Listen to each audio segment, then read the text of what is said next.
for more with Maya. Dare to be more.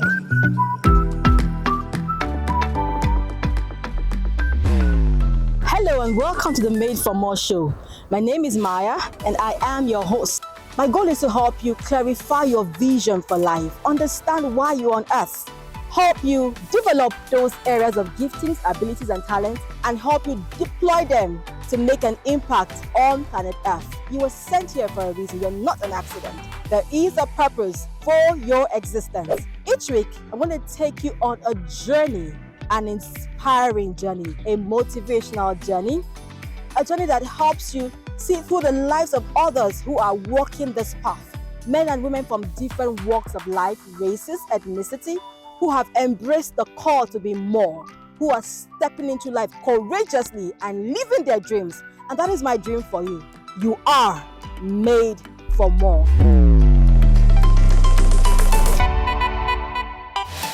On this episode of the show, we continue our series on career, showcasing amazing individuals who are doing great things in different fields of endeavor. They'll be sharing their stories with us and we'll learn the lessons from their journeys of life. Today I bring you another exciting guest who is a man of many parts. I know you will have so much to learn from his story. He is a legal practitioner, he is an entrepreneur, he runs different businesses and is also a real estate developer. I present to you Mr. Ikechukwu Ojukwu. You're welcome, sir. Thank you very much. And great to have you on the show. It's my pleasure to be here. Thank you. You're welcome. We're going to start with the first part of his life. He's a legal practitioner. Tell us, why law? Okay, I've been asked this question a lot of times. Why are you a lawyer? Why did you study law? I would say, first of all, I wouldn't say that I dabbled into law, but I did sciences in secondary school. I wanted to be a medical doctor. Interesting. And, yeah. The story gets more interesting now. Yes. Okay. Yes, and at some point, I tried to get into medical college, but I couldn't. I decided to study law. Basically, I've always had a passion to fight injustice. I detest injustice in every ramification.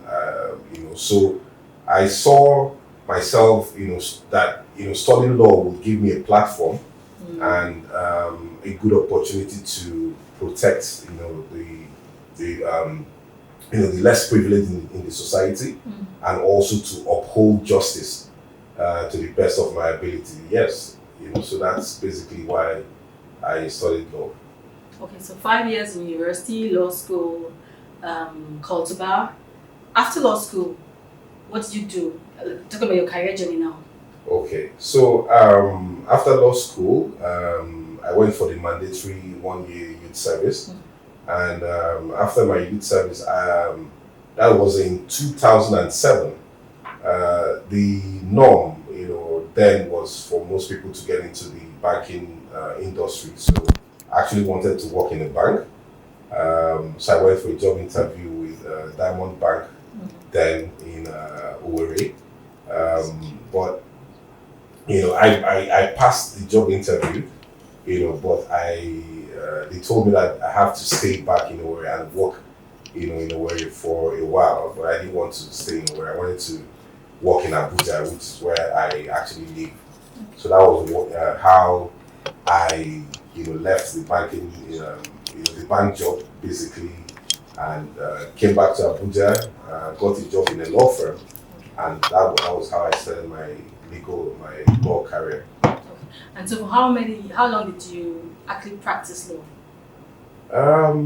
I've been in practice now for about, I would say, 14 years. Okay. So I practiced actively for about 7 years. The whole litigation, going to courts and all that. Before it was in my 8th year that I ventured into, real estate development fully. Though I've been, real estate has always been an arm of my law practice. Okay. I would say I basically have a specialization in real estate and property law. But in my 8th year of practice as a lawyer, I now delved into real estate development, and that has basically been my journey, so far. Okay, great. And that, which is to say that even if you're a legal practitioner, there are many fields of specialty, so you can find one that kind of triggers your passion. Definitely. At certain area. Definitely, yes. So that means in Nigeria you can actually specialize. Yeah. The funny thing is that a lot of lawyers, I would say basically because of the way our economy is structured, a lot of lawyers don't, usually specialize.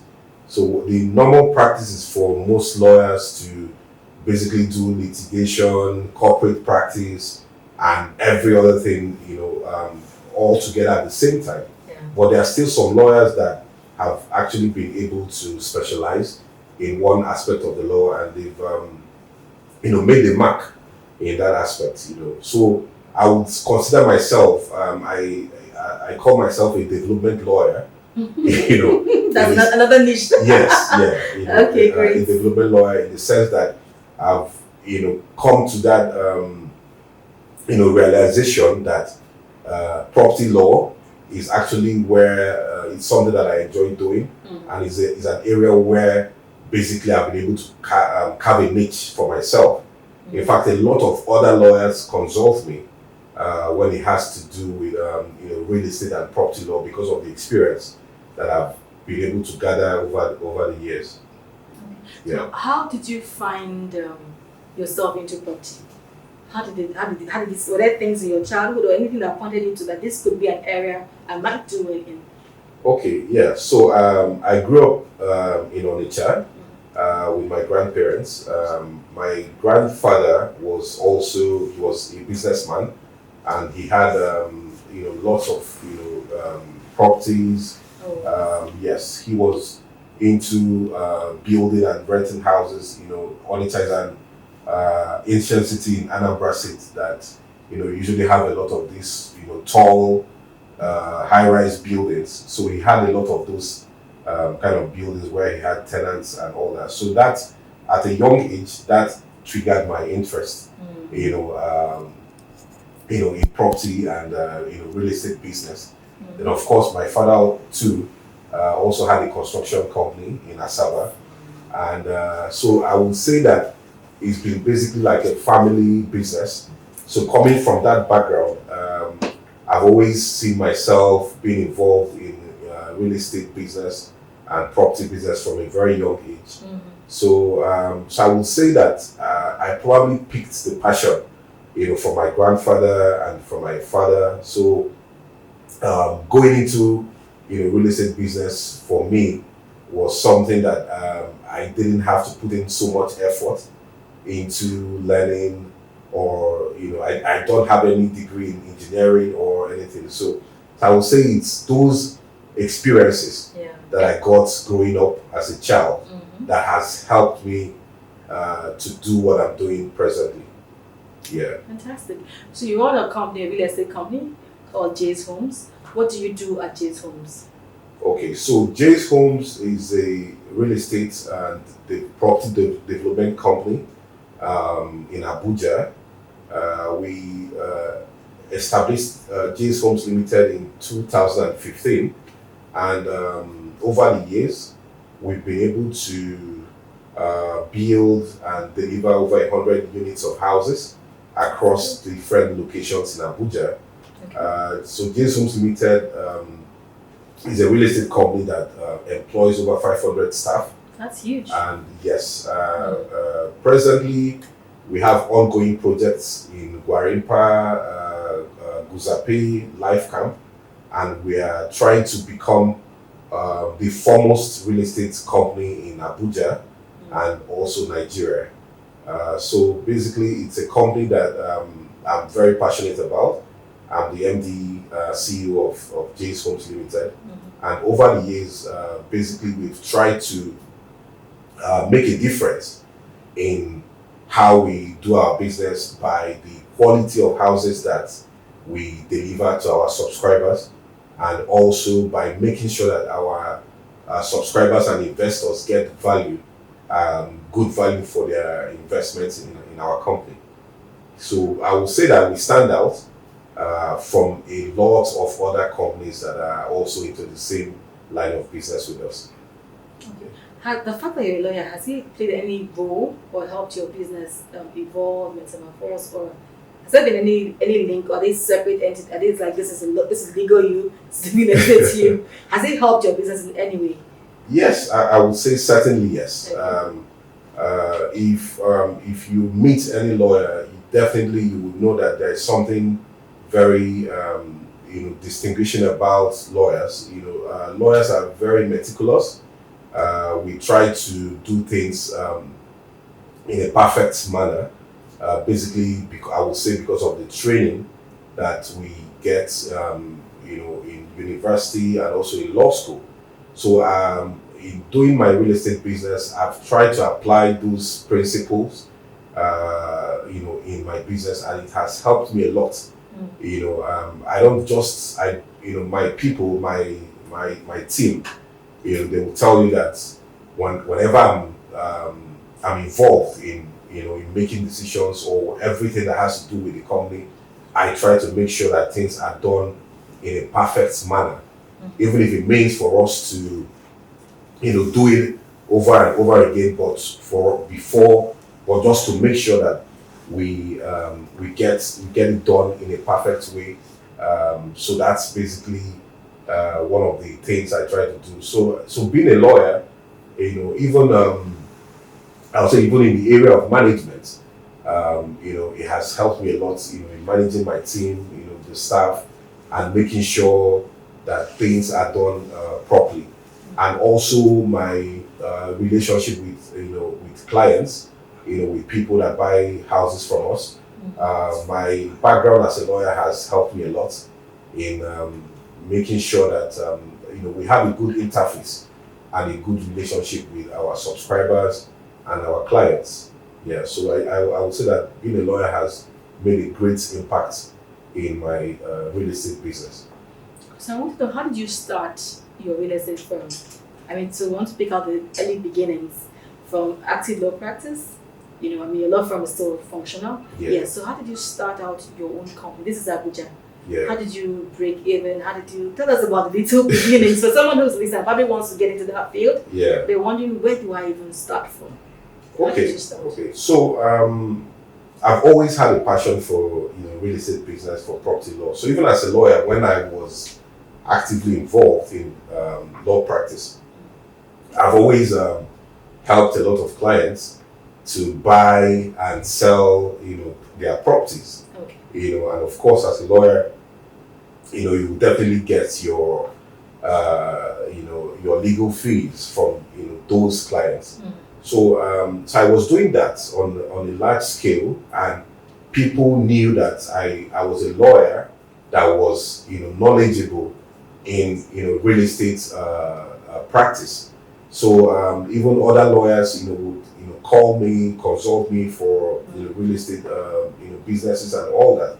Even in the area of perfection of documents and titles, I was very good in doing all that. So at some point, I told myself that instead of just helping other people to sell their houses, that I can as well start building my own houses and start selling to people. So it was a dream that started in 2015.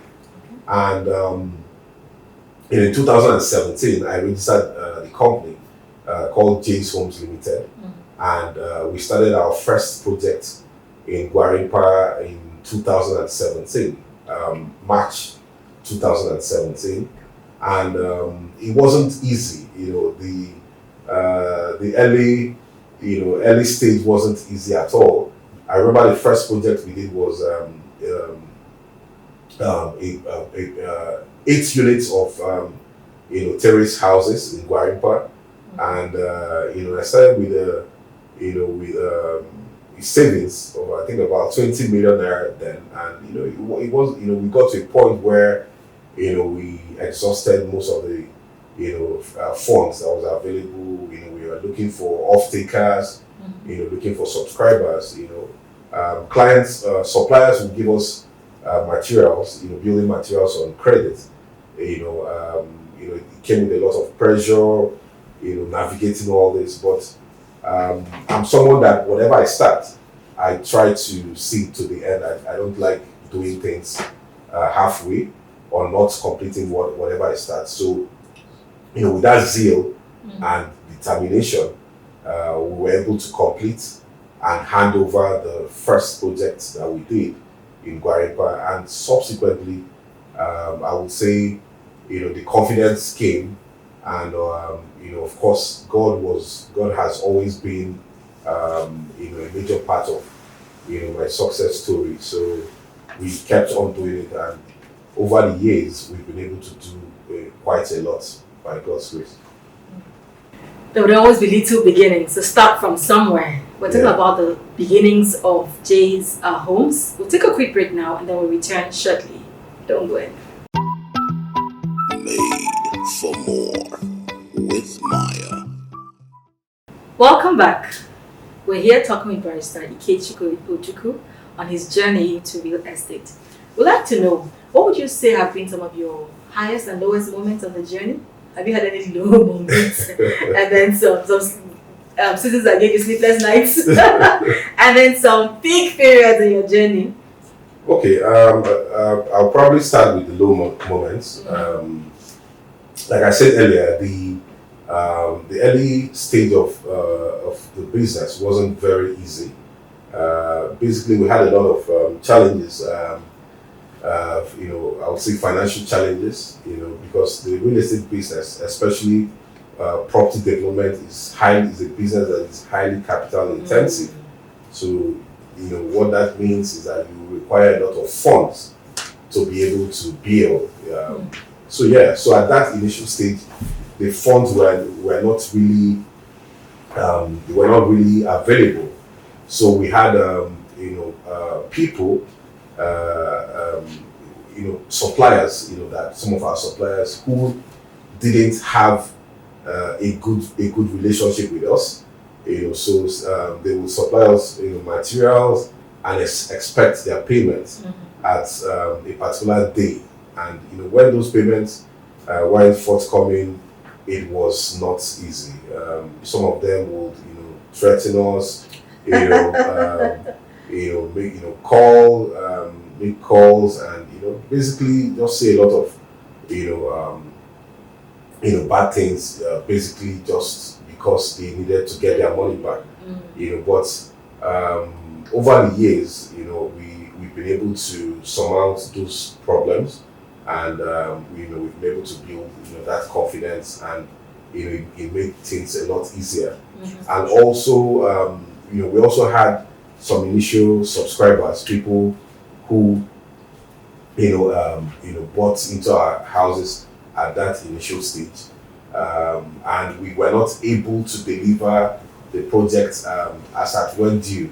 So those subscribers, I believe in their minds they were a bit scared, that maybe this developer won't be able to deliver the project at the end of the day. So we had some pressure that also came from one or two of our subscribers. So I would say those were like the low moments and initial challenges that we encountered. But as time went on over the years, we've been able to gain that confidence, both from our suppliers and our clients. So people now know that we're serious-minded, and we know what we're doing. So those challenges are no longer there presently. And the high moments for me, I would say, is always when we start a project, and and I see that particular project being completed and handed over to people, and I see people moving in, taking possession and living in our houses. So basically that's my that's always my highest moment. It gives me a great joy, seeing the fact that something that started as a dream has now become a reality, and it's something that actually makes me very proud. Yeah. Can imagine. I can imagine the joy and excitement you will feel like. So for someone who wants to venture into this space, real estate space, what skills would you say are required? Personality, intellect, what skills are required to thrive in that kind of space in Nigeria of today? Okay, I would say for anyone that wants to venture into real estate, first of all, you need to be a resilient person. You need to be extremely hardworking, because it's not an easy business. It's a business that requires a lot of hard work, in the sense that you're dealing with a lot of people. You're dealing with workers. You're dealing with subscribers. You're dealing with suppliers. You're dealing with government agencies. You're dealing with development control. So it's a business that you have to have a strong, sense of character, before you can venture into. And you also have to, be an honest person, because it's a business that, requires a lot of trust. People trust you with their money. People trust you with their income, with their investments. And when you don't have a good character, you can mismanage, these funds that are your people have put in your care. So it's a business that you need to, be trustworthy. You need to be honest, and you need to understand that, whatever you're doing now, there's always a reward for hard work. So you shouldn't, be too fast to reward yourself. So you need to be patient and understand that you need to put in the work first.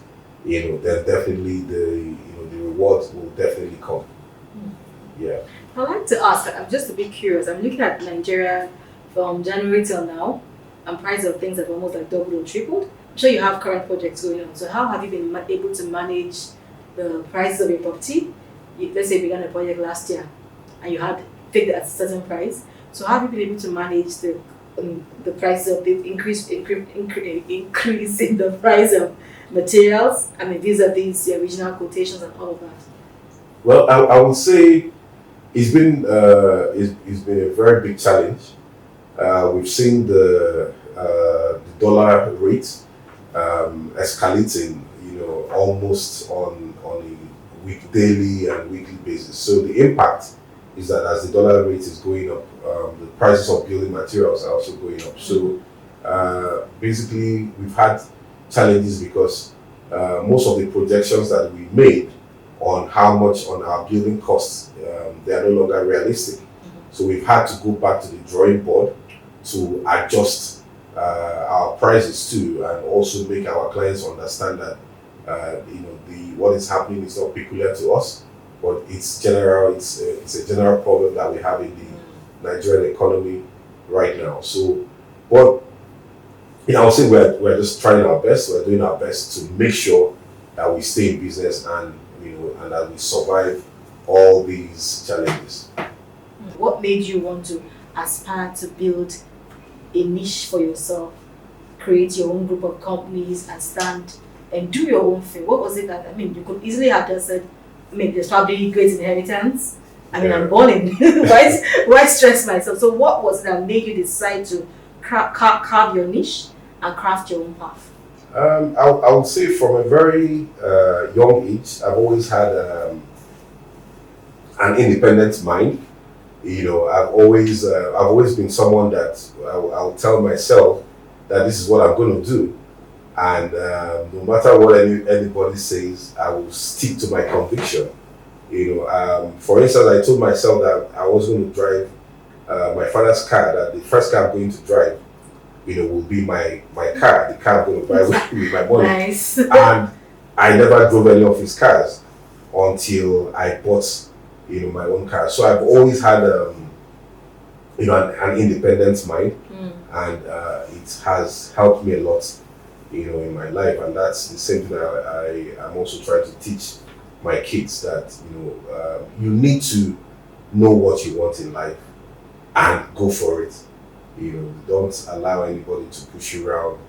It's good to take advice from people, but the best advice you can get in life is self-advice, the advice that you give yourself. So that has always been my my drive, or my motivation in life. I've always wanted to succeed on my own, without the help of family or friends. Or yes. Yeah. What would you say has been your biggest influence? So give us 2 or 3 people who have had a lot of influence on your life and this your path of career? Okay, I would say for influence, I have a mentor, Mr. Moses Sarobi. He's a banker and also a real estate investor. He has motivated me a lot in over the years in doing my business. And also Mr. Femi Otedola is also a very good businessman who is also into real estate business and a lot of other businesses. So these are 2 people that I look up to, and they've been a source of great motivation in my journey so far. Okay. I also know you have a food business, Jayze Foods, Yeah. Jayze Grills. Jayze Right? Grill, yeah. Tell us about that. I mean, how did you venture into food now? Your hands are really full. Yeah. Well, I've always had a passion for food business too, even in university. Okay. When I was in University of Abuja, most people that know me back in school will tell you that I would normally cook. Weekends I'll go to the market, cook, and my friends will come to my house, to Nice. to have lunch, have dinner. So yeah, so the food business has always been something that I've always wanted to do. So in 2015, I set up a Mr. Big's fast food in Abuja. I bought the franchise from UAC Restaurants, the owners of Mr. Big's. And as I always try to do in everything that I'm involved in, we did a very different, we set up a different Mr. Big's from the regular Mr. Big's that was everywhere. So our store in Abu became the best, Mr. Big's fast food in Nigeria. In the sense of the ambience and the aesthetics. And we also have another fast food called Jayze Pizza. It's a pizza restaurant in Wusetu. So these are the restaurants that we are also involved in with regards to the food business. That's interesting. Now I'm intrigued because I wonder, how do you manage all this stuff? I'm sure you have managers, but then they all report to you. So how do you juggle all of this from reports from here and there and there and there and all of that? Made for more with Maya. Yeah, it's really not easy. Like I said, we have about 500 staff working in the company. That's 500,000. Yeah. That's a lot. So as the MD, just like you said, everybody basically reports to me. But what I try to do is that I try to create and assemble a good team who help me a lot in running the businesses. So I have supervisors, I have managers, across board who basically, handle the day-to-day running of the business, and they now report to me. So that way it makes it easy for me to oversee all these businesses. We also have an active law practice. Have a law firm I have about 3 lawyers in the law firm too. So, so I just try to have, good people, that I put in charge of, different aspects of my businesses that help me to make sure that things are done properly. Yeah. Have you had people tell you, look, see, you're doing too much, you're reaching for too much, it's okay, calm down? Yes. So sometimes I tell myself that, young man, you're actually doing a lot, but I'm someone that I'm highly driven, so I try to make sure that whatever I do, that I do it well. It comes, with a lot of sacrifice. Sometimes I see myself working weekends. I work on Saturdays, I work on Sundays, and I always remember what my former boss used to tell me. That if you're doing something exceptional, don't expect it to be easy. That if it's easy, that means what that means that every other person will be doing it. So the fact that you're doing it and you're not finding it easy means that you're trying to basically separate yourself from the crowd. So that basically motivates me. It motivates me in everything that I do. And of course, once in a while I get people, who will naturally, complain that, you're always busy, you don't take phone calls, you don't come for social events and all that. But, I believe that in life, every man has, his own journey, and every man has his own path or his own destiny to fulfill. So what I try to do is basically to stay focused on my path and try to make sure that I accomplish all the things that I've made up my mind to accomplish in life. Yeah. So let's talk about work-life balance. When you're not working, you sound like you work almost around the clock. But when you're not working, what do you do for leisure? I spend, when I'm not working, I love to spend time with my family. I'm married. I have 3 kids. So I try to spend quality time with my family, and basically I play football. I play soccer. Then I watch movies. I like to relax by watching movies too. So yeah, these are things I do for leisure. Then when the time permits, I also love to read. I love to read books a lot. Just that these days, because of the tight work schedule, I don't really have much time to read as I would have loved to. Yeah. And then I know you're also married to a lawyer. Was that deliberate or it just happened? That wasn't deliberate at all. Okay. So when I met my wife, she just finished her law school. Okay. And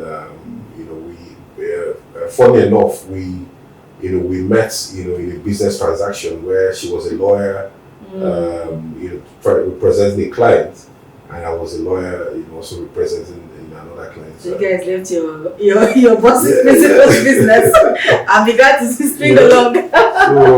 So we met and we had a connection, and we kicked off immediately, and we got married 2 years after dating, and we've been married for 10 years now. Yeah. People have this notion that lawyers are very argumentative, Yes. and then difficult to deal with sometimes. So I want to know, has either of your professions affected your marriage in any way? What are the pros and cons of marrying a lawyer? Yeah. So you speak from your own example now. Okay. Yes, I would say yes. Naturally, lawyers, we like to feel like we know everything, So when I got married, I wasn't quite prepared, for that. Maybe experience. a smart lawyer too. Yes, for that experience. And so the initial, the early years of our marriage, we used to argue a lot. I'm trying to prove a point. My wife is also trying to prove a point. And we had misunderstandings and all that. Of course, because I would say basically everything I thought I knew, she also thought that she knew the same things too. But I would say over the years we've been able to create a balance. We've been able to understand each other better, and that has helped us a lot in our marriage, and we have a wonderful relationship right now. Yeah. Interesting. Really, really interesting. Yeah. Really, really. It's been a conversation around finding your path, finding passion, delving, being bold and courageous enough to step out from the norm and follow your own path. He kept saying it, finding your path. He found his path. There are many areas of the legal profession, but he found his niche in real estate and he's doing amazingly well. So today, find your path, find your passion, give expression, and ensure you're living your life to the fullest. Before we go, I'd like to have a final word from my guest. What you have to say to someone watching today who is trying to find their feet or has begun that journey? Maybe it's afraid, not sure of what lies ahead. What do you have to say from with the benefit of hindsight? What do you have to say to such a person today? I'll just say, first of all, you need to understand that life is not a joke. Life is serious business. Yeah, life is serious business. If you don't take life seriously, life will not be fair to you. So whatever you find yourself doing, take it seriously, and whatever is worth doing well. So you should always try to make a mark and distinguish yourself from whatever you find yourself doing. Don't follow the crowd. Always know what you want out of life. Work hard. Success naturally would come to people that work hard, and never give up. Life, so far, once you have that mindset that you will never give up, success will definitely come to you. It might take a while, but definitely it will surely come. And then this is where we draw the curtain on today's episode of the Made for More show with Maya. We've been talking with Barr Ikechukwu Ojukwu, and he's taking us through his journey from his own beginnings to where he is defining his path from the core legal practice to real estate, which he's so passionate about. He runs a group of companies. One of the things we picked from his lesson has been the fact that he chose his own journey. He chose to walk in his path and excel in that path. Leading a generation where there's so many people who feel entitled to things that belong to other people. But then we're saying today, find you, be you. And don't forget that every time you decide to walk your path, you're shining brilliantly. You're giving others permission to excel and be inspired by your story. It's been the Made for More show. Until we come your way again next week, thank you. Made for More with Maya. Dare to be more.